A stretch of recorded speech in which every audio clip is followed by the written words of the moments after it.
ಶ್ರೋತೃಗಳೇ ನಮಸ್ಕಾರ. ಕಳೆದ ಸಂಚಿಕೆಯಲ್ಲಿ ಬೇತಾಳವು ಹೇಳಿದ 2ನೇ ಕಥೆಯನ್ನ ತಾವೆಲ್ಲ ಕೇಳಿದ್ರಿ.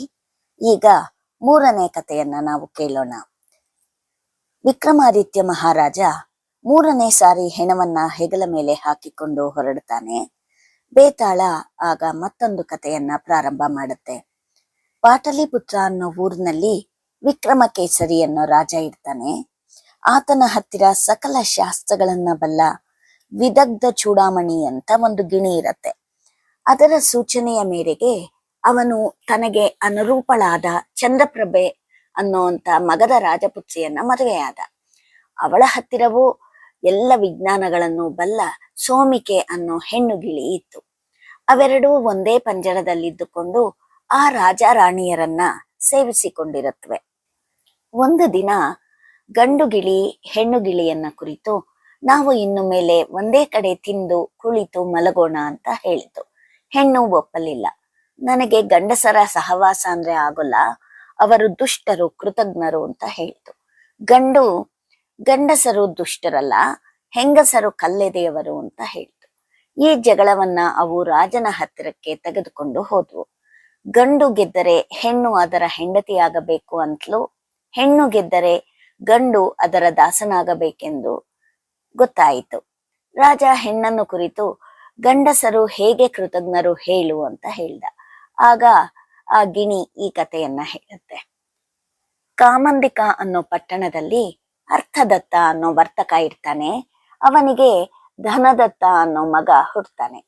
ತಂದೆ ಸತ್ತ ಮೇಲೆ ಅವನು ಸ್ವೇಚ್ಛಾಚಾರಿಯಾಗಿ ದುಷ್ಟರ ಸಹವಾಸಕ್ಕೆ ಬಿದ್ದು ಜೂಜು ಮುಂತಾದವುಗಳಿಂದ ಧನವನ್ನೆಲ್ಲಾ ಕಳೆದುಕೊಂಡು ಊರಿನಲ್ಲಿ ಮುಖ ತೋರಿಸಲಾರದೆ ಹೊರಗೆ ಹೊರಟು ಚಂದನಪುರ ಅನ್ನೋ ಊರನ್ನ ಸೇರಿ ಅಲ್ಲಿ ಒಬ್ಬ ವರ್ತಕನ ಮನೆಗೆ ಊಟಕ್ಕೆ ಹೋದ. ಆ ವರ್ತಕ ಇವನ ವೃತ್ತಾಂತವನ್ನು ವಿಚಾರಿಸಿ ಕುಲೀನನಾಗಿ ತಿಳಿದು ಬಂದದ್ದರಿಂದ ತನ್ನ ಮಗಳಾದ ರತ್ನಾವಳಿ ಅನ್ನೋ ಹುಡುಗಿಯನ್ನ ಅವನಿಗೆ ಮದುವೆ ಮಾಡಿಕೊಟ್ಟ. ಧನದತ್ತ ಮಾವನ ಮನೆಯಲ್ಲಿಯೇ ಇರುತ್ತಾ ಕೆಲವು ಕಾಲವಾದ ಮೇಲೆ ಹಳೆಯರನ್ನೆಲ್ಲ ಮರೆತು ಸ್ವದೇಶಕ್ಕೆ ಹಿಂತಿರುಗಿ ಹೋಗೋಕೆ ಇಷ್ಟಪಟ್ಟ.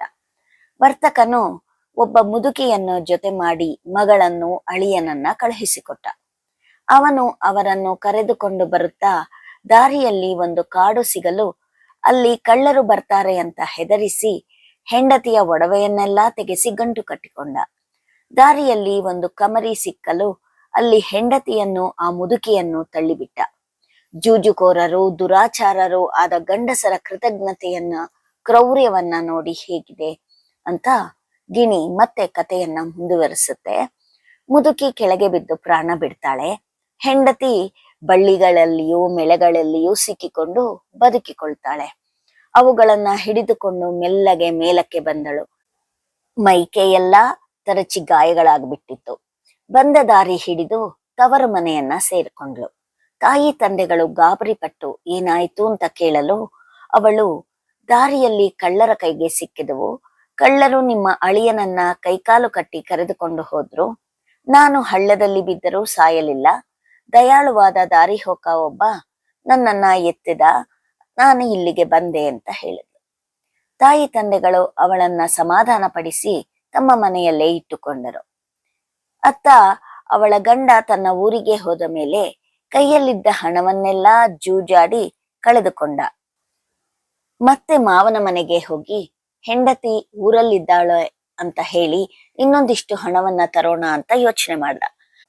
ಅದರಂತೆ ಅವನು ಊರಿಗೆ ಬಂದಾಗ ಹೆಂಡತಿ ದೂರದಿಂದಲೇ ಅವನನ್ನ ಕಂಡು ಓಡಿ ಹೋಗಿ ಅವನಿಗೆ ನಮಸ್ಕಾರ ಮಾಡಿದ್ಲು. ಅವನಿಗೆ ಗಾಬರಿ ಆಯಿತು. ಅವಳು ಅವನಿಗೆ ಧೈರ್ಯ ಹೇಳಿ ತಾವು ಕಳ್ಳರ ಕೈಗೆ ಸಿಕ್ಕಿ ಬಿದ್ದವೆಂದು ತಂದೆಗೆ ಹೇಳಿದ್ದನ್ನೆಲ್ಲ ತಿಳಿಸಿದ್ಲು. ಅಳಿಯ ಕಳ್ಳರ ಕೈಯಿಂದ ಬದುಕಿ ಬಂದನಲ್ಲ ಅಂತ ಆ ವರ್ತಕ ನೆಂಟರಿಷ್ಟರನ್ನೆಲ್ಲ ಕರೆದು ದೊಡ್ಡ ಹಬ್ಬ ಮಾಡಿದ. ಆಮೇಲೆ ಅವನು ಯಾವ ಭಯವೂ ಇಲ್ಲದೆ ನಿಶ್ಚಿಂತೆಯಾಗಿ ಮಾವನ ಮನೆಯಲ್ಲಿ ಇದ್ದ. ಒಂದು ದಿನ ಆ ಕಟುಕ ಅಳಿಯ ಏನ್ ಮಾಡ್ದ ಅಂದ್ರೆ, ಮಲಗಿದ್ದ ತನ್ನ ಹೆಂಡತಿಯನ್ನ ಕೊಂದು ಅವಳ ಒಡವೆಗಳನ್ನೆಲ್ಲ ಗಂಟು ಕಟ್ಟಿಕೊಂಡು ತನ್ನ ಊರಿಗೆ ಹೋಗ್ಬಿಡ್ತಾನೆ. ಗಂಡಸರು ಇಂಥ ಪಾಪಿಗಳು ಅಂತ ಹೇಳಿ ಹೆಣ್ಣು ಗಿಳಿ ತನ್ನ ಕಥೆಯನ್ನ ಮುಗಿಸುತ್ತೆ. ಆಗ ರಾಜ ಗಂಡು ಗಿಣಿಯನ್ನ ಕುರಿತು ನಿನ್ನ ಕಥೆನ ಹೇಳು ಅಂತ ಕೇಳ್ದ. ಆಗ ಆ ಗಂಡು ಗಿಳಿ ದೇವ ಹೆಂಗಸರು ತುಂಬಾ ಸಾಹಸ ಪ್ರವೃತ್ತಿಯವರು, ದುಶ್ಚರಿತ್ರೆಯರು, ಪಾಪಿಗಳು ಅಂತ ಹೇಳ್ತಾ ಈ ಒಂದು ಕಥೆಯನ್ನ ಹೇಳುತ್ತೆ. ಹರ್ಷವತಿ ಅನ್ನೋ ಪಟ್ಟಣದಲ್ಲಿ ಧರ್ಮದತ್ತ ಅನ್ನೋ ಒಬ್ಬ ಕೋಟೀಶ್ವರನಾದ ವರ್ತಕ ಇರ್ತಾನೆ. ಅವನಿಗೆ ವಸುದತ್ತೆ ಅನ್ನೋ ರೂಪವತಿಯಾದ ಮಗಳು ಇದ್ಲು.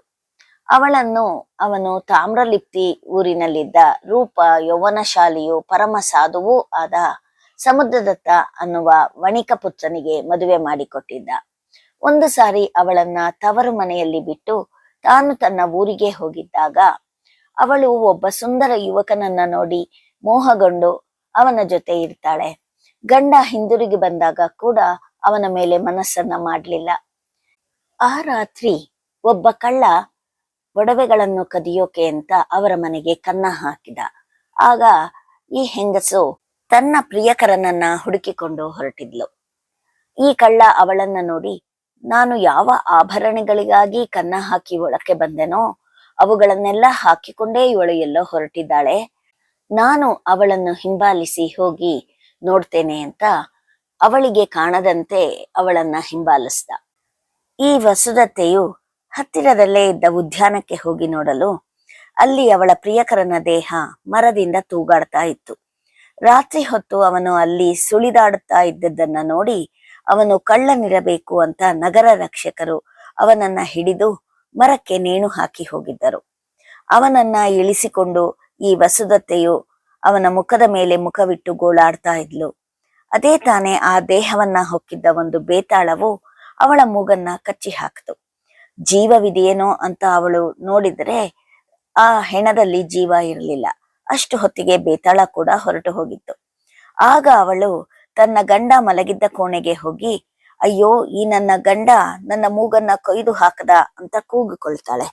ಎಲ್ರೂ ಓಡಿ ಬಂದ್ರು. ಗಂಡನಿಗೂ ಎಚ್ಚರ ಆಯಿತು.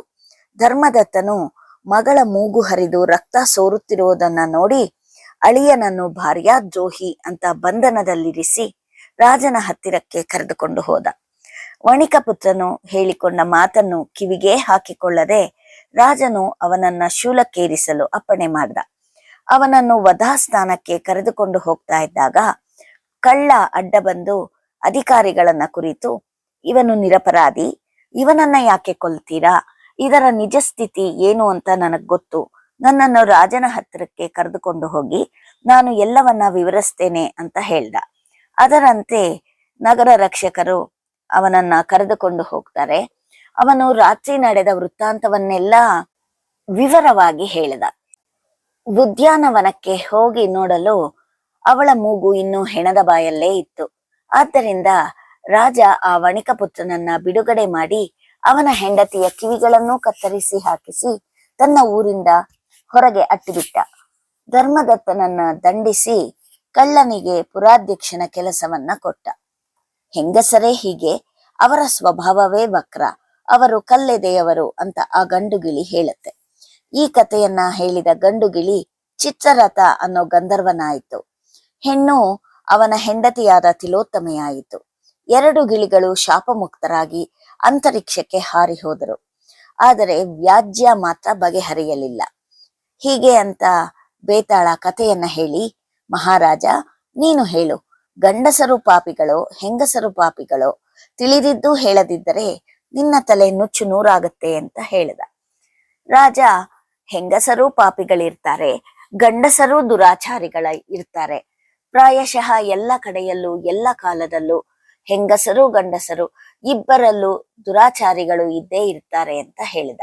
ಹೀಗೆ ಮಾತನಾಡಿ ಬಿಟ್ಟಿದ್ದರಿಂದ ಬೇತಾಳ ರಾಜನ ಹೆಗಲಿನಿಂದ ಹಾರಿ ಹೋಗಿ ಮತ್ತೆ ಮೊದಲಿದ್ದ ಸ್ಥಳಕ್ಕೆ ತೂಗು ಹಾಕಿಕೊಂಡಿತು. ಕೇಳುಗರೆ, ಬೇತಾಳ ಹೇಳಿದ ಮೂರನೇ ಕಥೆಯನ್ನ ಕೇಳಿದ್ರಿ ಅಲ್ವಾ? ಮತ್ತೆ ನಾನು ಮುಂದಿನ ಸಂಚಿಕೆಯಲ್ಲಿ ನಿಮ್ಮನ್ನು ಭೇಟಿ ಮಾಡ್ತೇನೆ. ಧನ್ಯವಾದಗಳು.